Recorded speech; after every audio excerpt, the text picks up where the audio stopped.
Dilluns, el Saló de Plens s'omplia amb una cita molt especial. És l'homenatge que l'Ajuntament de la Pobla ha fet als 3 professors del municipi que es jubilen este any.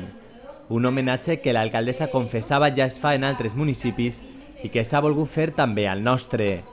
En este sentit, Mari Carmen Contelles destacava el paper no reconegut que tenen els mestres i la importància de cara al futur de la localitat.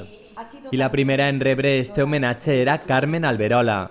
La regidora Rosa Jiménez destacava els 32 anys que li ha dedicat a la docència i, sobretot, els 8 últims en què ha estat al nostre municipi.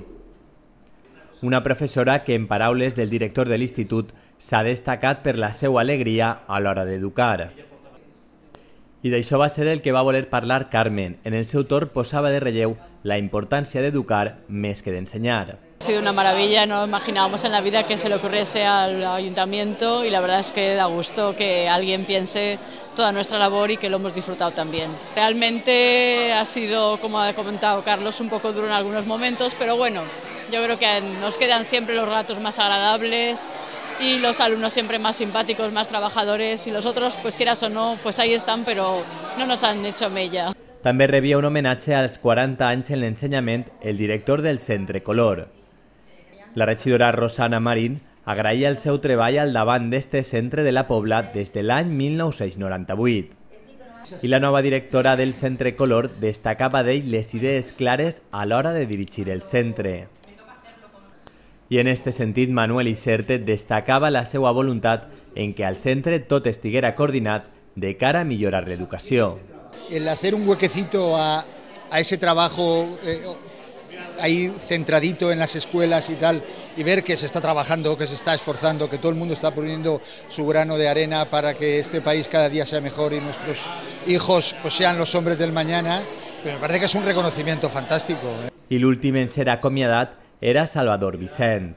34 anys de mestre vingué a la Pobla a l'obrir el Col·legi Lluís Vives i d'ací passa a l'institut. Un dels seus alumnes, el regidor Héctor Llorens, li recordava el seu pas pel centre. També el director de l'institut ha volgut destacar les seues qualitats didàctiques com a mestre. Salvador, per la seva part, recordava l'esforç que suposa posar en marxa el Col·legi Lluís Vives i com de gratificant és el món de l'educació.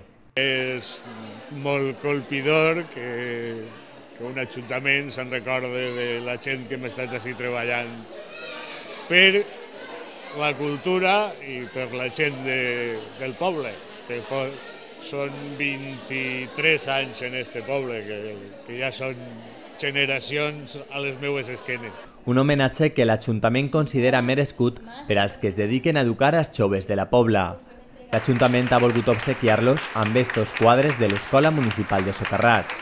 Des de l'Ajuntament vam decidir, pues sí, anem a fer un homenatge. Anem a mostrar al nostre poble i en particular als 3 professors i mestres que s'han jubilat, que sí, que estan fent una tasca molt important i sobretot agrair aquesta aportació en l'educació dels nostres fills. I en aquest homenatge no han faltat professors i amics per celebrar junts la jubilació després d'una vida que Carmen, Salva i Manuel han dedicat al món de l'ensenyament.